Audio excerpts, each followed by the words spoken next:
My first video game console was the Nintendo Gamecube, and it introduced me to so many classics that would not only end up being some of my favorite games, but also shape me into becoming who I am today. While we can sit here all day discussing the classics during this era, there is one aspect of this generation that I always thought was really fascinating, and that would be licensed games. Now, licensed games have been around since, well, when video games were always a thing.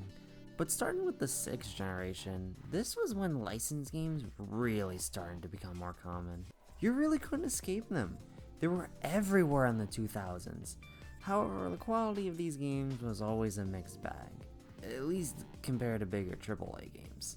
You get games like Batman Dark Tomorrow, Aquaman Battle for Atlantis, Charlie's Angels, games that are just absolute garbage. But at the same time, you also get games such as Spider-Man 2, Spongebob Battle for Bikini Bottom, Simpsons Hit and Run, Lego Star Wars, the list goes on. Games that, while they aren't the best games ever, they are still surprisingly solid titles. But today, I'm gonna be revisiting one of the very first games I've ever played. That's something of a nostalgia trip for me. Now, I'm sure most of you are at least familiar with Nickelodeon's Nicktoons, right? I grew up with shows like Spongebob, Jimmy Neutron, Danny Phantom, Fairly Odd Parents, and so on. I even watched some of the more obscure shows like El Tigre and the single greatest show ever made. There were a lot of Nickelodeon video games released around the 2000s, but today we're going to be looking at one of their more ambitious games. Today we'll be taking a look at... I remember this game being one of the very first Gamecube games I ever got. I was extremely excited to play Nicktoons Unite. All 4 series were, and still are, some of my favorite cartoons.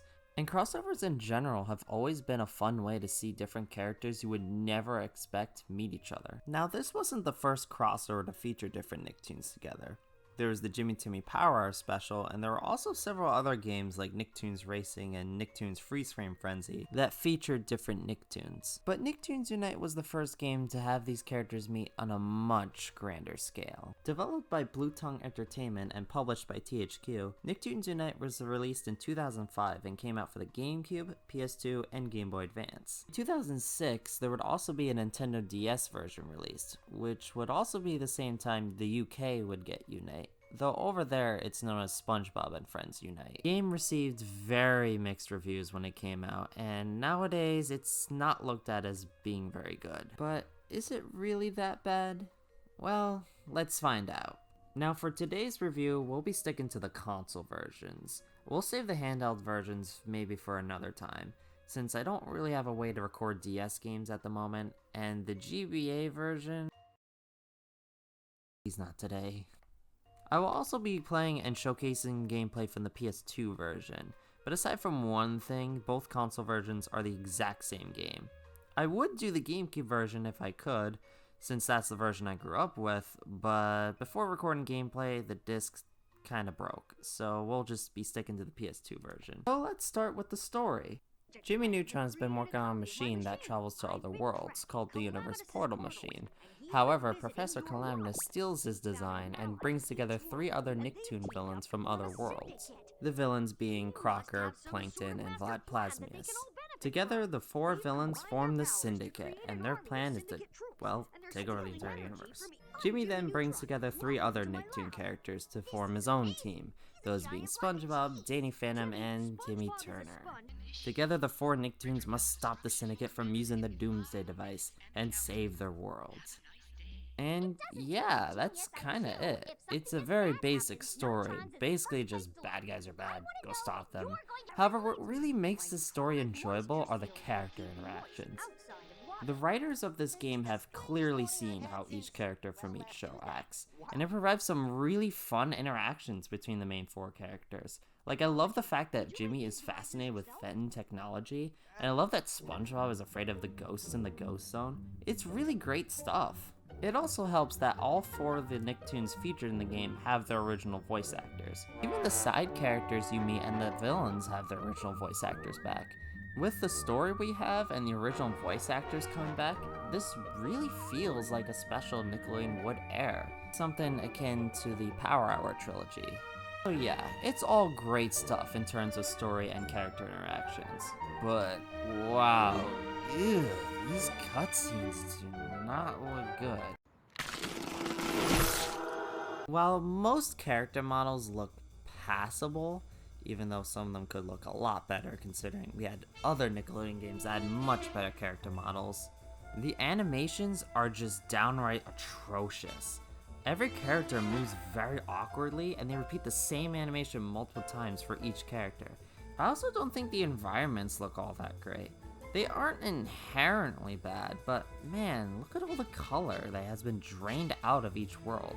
I can kinda get some environments having this look, like Vlad's Castle and Goddard's Insides, since, you know, they're supposed to be very dark and dreary places. But you would think that places like Bikini Bottom and Fairy World would be more colorful, considering the places in the actual shows are incredibly vibrant. But in the game, they look like a ghost town. Also, this game came out in 2005. That's pretty late into the 6th generation. And we've already had not only better looking games, but better looking Nickelodeon games by this point. So there's no real excuse for how lousy this game looks. Now let's talk about the soundtrack. I am very torn about how I feel about this. Well, on the one hand, the OST does not fit the game whatsoever. I don't know, whenever I think of an epic crossover and what type of music they could be, I don't think of songs that sound like elevator and lounge music.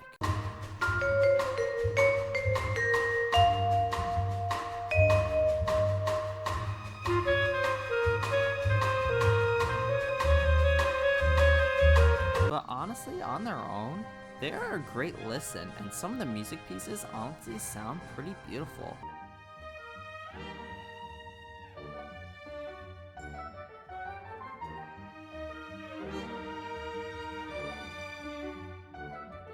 Now, what's the actual gameplay like?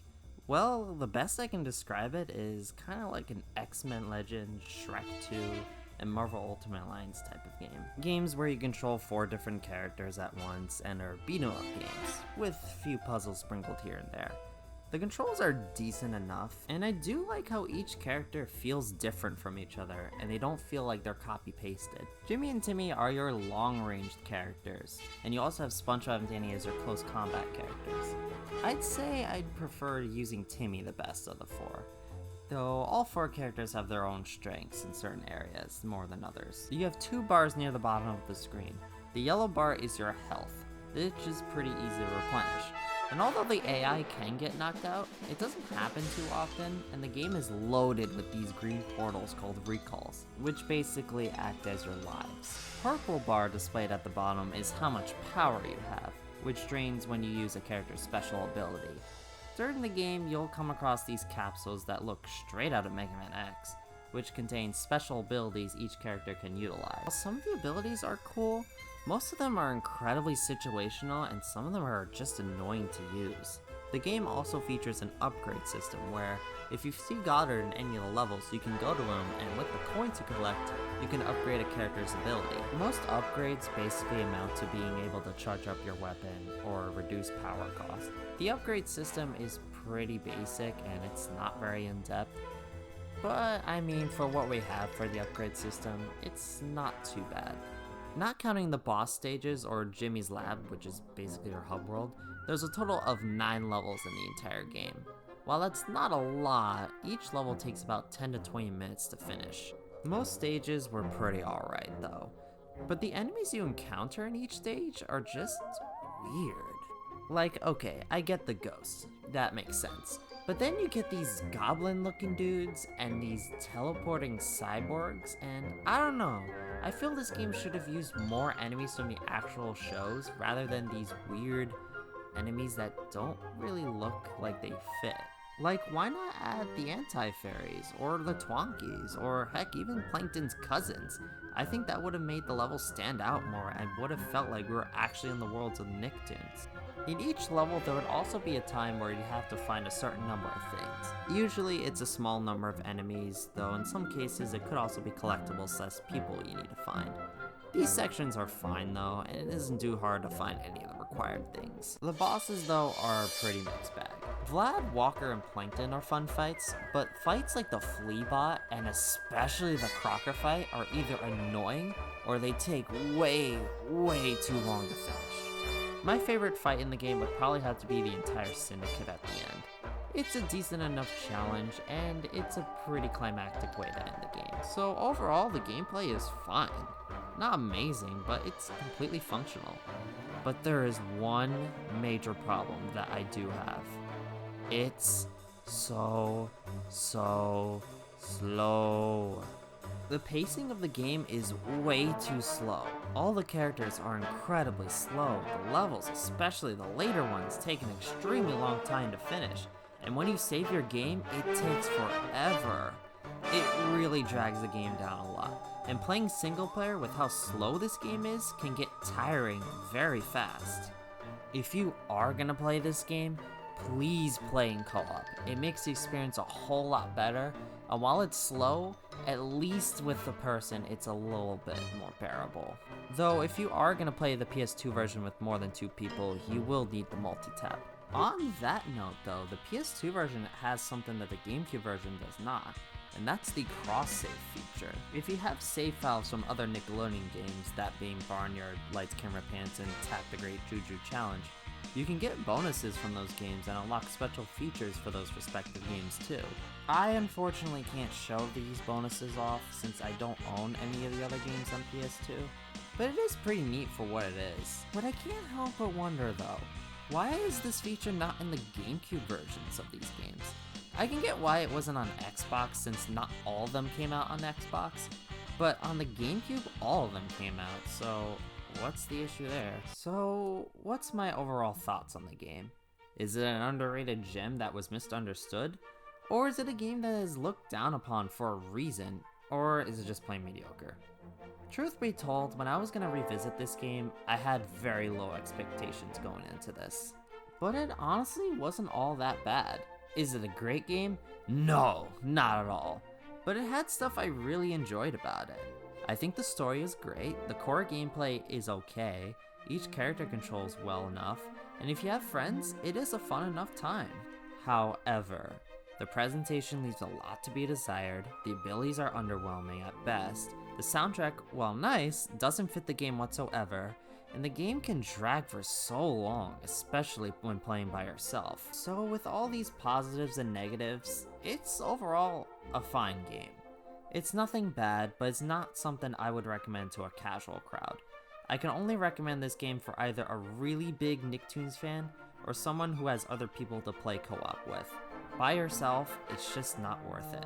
If you are though gonna pick a version, I'd actually recommend the GameCube version. Since like I said, the PS2 version requires a multi-tap for more players, and the GameCube version already has 4 controller ports. Well, that's all the time we have for today. I hope you all enjoyed my first review. It was a lot of fun to do, and let me know in the comments if you've ever played Nicktoons Unite.